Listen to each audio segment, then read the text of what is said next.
Hello everyone, good morning. কেমন আছো সবাই? আশা করছি সকলেই ভালো আছো।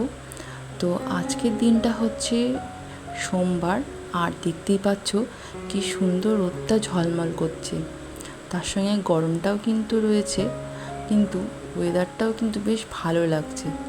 আর আকাশটা দেখো, একদম মনে হচ্ছে যেন শরৎকাল। মায়ের আগমনের বার্তাটা আকাশের মধ্যে বোঝাই যাচ্ছে। আর এই যে সবুজে ঘেরা গাছপালা, কী যে ভালো লাগছে দেখতে। বৃষ্টির পরে এই সবুজে ঘেরা গাছপালার রঙটাই যেন আলাদা হয়ে যায়। ঘড়িতে বাজে এখন 9:30, আর আমি আজকে উপোস করেছি, কেননা আজকে কৌশিকী অমাবস্যা।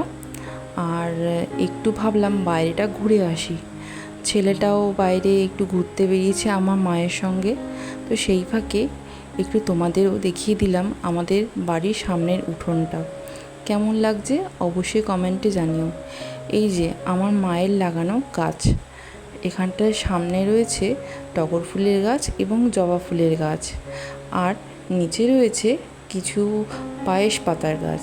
এই যে পায়েস পাতা, এটা দেখছো, এটা ভাতের মধ্যে যদি দেওয়া হয় এত সুন্দর গন্ধ আসে, মানে মনে হয় যেন খুব সুন্দর একটা পায়েস পায়েস গন্ধ। আর এই যে পেঁপে গাছ হয়েছে, এটা আমার মা লাগায়নি, এটা নিজে থেকেই হয়েছে আর ফলনও এসছে। তো আজকে আমাদের এই যে আয়নাটা রয়েছে সেটা আমি সরিয়ে নিচ্ছি, কেননা এইখানটাতেই আজকে আমি মায়ের যে ফটোটা রয়েছে সেটা এখানে লাগিয়ে পুজো করব। তা আমি কিছুটা পরিষ্কার করে নিচ্ছি, ঘর ঝাড় দিয়ে নিচ্ছি। কিছুটা ধুলোও জমেছে, কেননা রেগুলারে হয়তো ওই তলায় ঝাড়টার পড়ে না, সেক্ষেত্রে অনেক ধুলো জমেছে। আর এই জল চৌকি কতটা ঝুল জমেছে দেখো। দীর্ঘদিন ধরে এই ঘরটা সেরমভাবে পরিষ্কার করা হয়নি। আর এইখানটাতে পরিষ্কার করে আমি ঘরটা মুছে নিয়ে এই জায়গাটায় একটা সাদা কাপড় বিছিয়ে জল চৌকিটা পেতে নিয়েছিলাম। আর এই যে আমার ছেলে পূজারি পুজো করতে চলে এসছে। ও এখানটা দেখে খুব আনন্দ হচ্ছিল যে এখানে নতুন কিছু হয়তো হবে। আমি তারপরে বললাম, বাবা সরে যাও এখান থেকে, নাহলে ওটা ছিঁড়ে যাবে। তারপর ওকে ওখান থেকে সরিয়ে নিয়েছিলাম। বাচ্চা তো, যতবারই আটকাচ্ছিলাম ততবারই আবার বারবার ওখানটাতে গিয়ে ওই জিনিসটাকে ধরবে এবং ও টানবে, একটু দেখবে, খেলবে, এটাই ওর স্বাভাবিক নিয়ম। তো তবুও আমি ওকে সরিয়ে দিচ্ছিলাম, যেহেতু একটা সুতোর উপরেই জাস্ট এই কাপড়টাকে লাগিয়ে রেখেছিলাম। তারপরে আমি একটুখানি নর্মালি ফ্রেশ ট্রেশ হওয়ার পরে রেডি হয়ে নিয়েছিলাম, যাব হচ্ছে আজকে গঙ্গায়।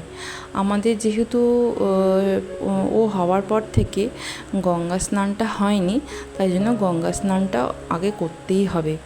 তো এই যে আমি রেডি হয়ে নিয়েছিলাম গঙ্গা স্নানে বেরোবো বলে। আমার মাও রেডি হয়ে গেছে, সঙ্গে পুচকুকেও রেডি করিয়ে নিয়েছিলাম। আমাদের বাড়ি থেকে বেরোতে বেরোতে হয়ে গেছিলো প্রায় 12:30। তো আমি ভাবলাম হয়তো প্রায় ভাটাই হয়ে যাবে, কিন্তু গিয়ে দেখি বেশ ভালোই কিন্তু জল রয়েছে জোয়ারের। তো এই যে বেরিয়ে পড়েছি, আর ও আমার মায়ের যে মানি ব্যাগের পার্সটা রয়েছে সেটাও সঙ্গে সঙ্গে করে নিয়ে যাচ্ছে। আর জানি না এটার প্রতি ওর কিসের এত লোভ, ও কিছুতেই ও দিতে চায় না।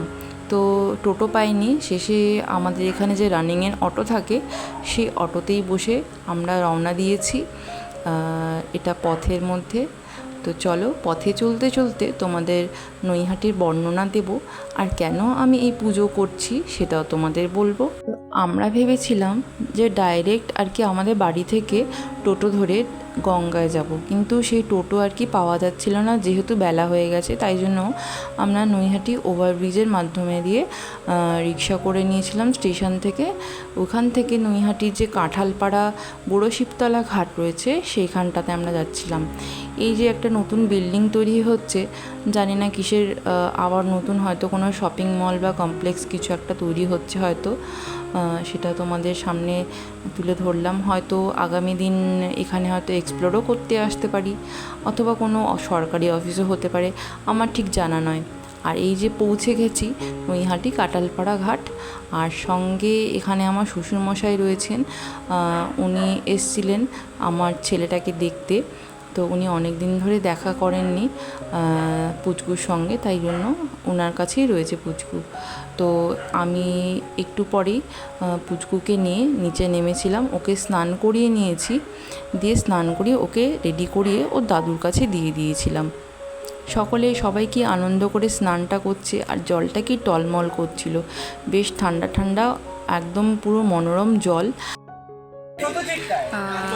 তো পুচকু স্নান হয়ে গেছে, পুচকুকে ও দাদার কাছে দিয়ে এসেছি, আর আমার মা গেছে স্নান করতে, আর একটু পরে আমি যাব স্নান করতে, তখন আমার মা ক্যামেরাটা হয়তো একটু ধরবে। তো প্রচণ্ড গরম লাগছে, আর আধা মেঘ আধা রোদ্দুর, মানে মারাত্মক অবস্থা, মারাত্মক গরম লাগছে আজকে। আমার মুখ চোখ দেখে বুঝতেই পারছো, বাপরে বাপ। আমার মায়ের স্নান হয়ে গেছিলো, তারপরে আমি নেমেছিলাম, মাকে বলেছিলাম মা একটু আমার ভিডিওটা করে দিতে। মা সেরমভাবে মোবাইলটা ধরতে পারেনি, তো মায়ের হাতটা আর কি সামনে চলে এসেছিলো, তবুও যেটুকুনি আর কি ভিডিও করতে পারে ওইটুকুনি ভিডিওটা করে দিয়েছিল আমাকে। তো বেশ ভালোই লেগেছে স্নান করতে, এবং মা গঙ্গার কাছেও আমি প্রার্থনা করেছিলাম যে আমাদের জীবনের যাবতীয় যে সমস্যাগুলো রয়েছে, মা তুমি সেগুলো আমার জীবন থেকে সরিয়ে দাও।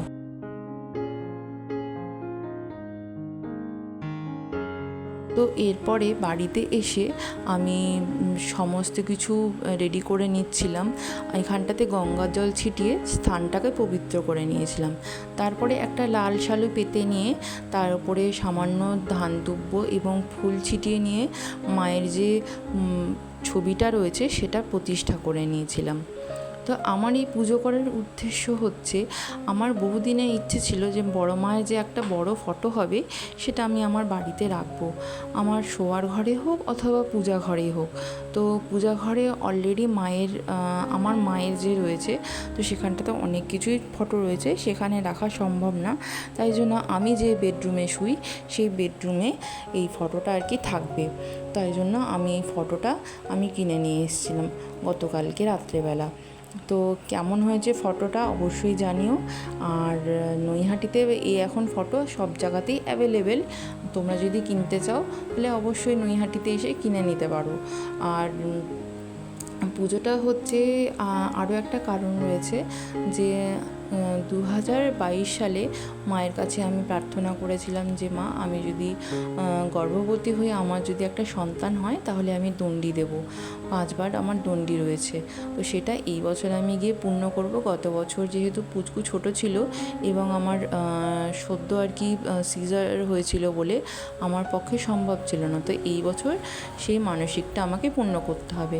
কিন্তু কৌশিকী অমাবস্যায় আমি এটা প্রতিষ্ঠা করলাম, কেননা এটা খুবই শক্তিশালী অমাবস্যা বলে, তাই জন্য আমি মায়ের যে ফটোটা রয়েছে সেটা আমি নিয়ে এসেছি।